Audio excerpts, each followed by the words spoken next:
Sometimes God leads with clarity. Sometimes he leads with peace. Sometimes he leads one step at a time.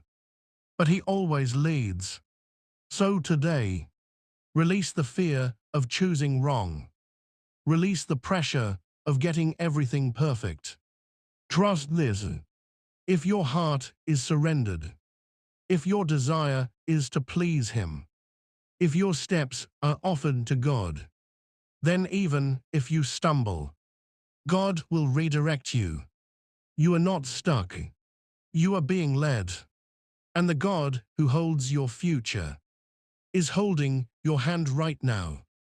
The Bible says in Psalm 32:8, I will instruct you and teach you in the way you should go.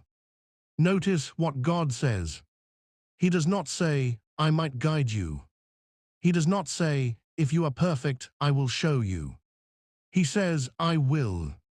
That is a promise, not to the strongest believer, not to the most spiritual person in the room, but to every child who belongs to him. So hear this clearly. God does not play hide and seek with his children. If you are confused, it is not because God is cruel. If you feel uncertain, it is not because God is distant.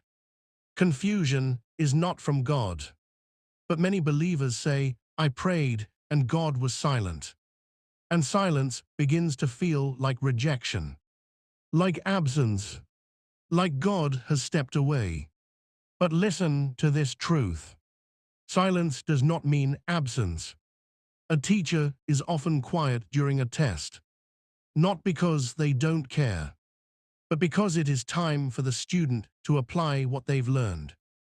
In the same way, sometimes God is quiet, not because he has stopped speaking, but because he is teaching you to listen differently.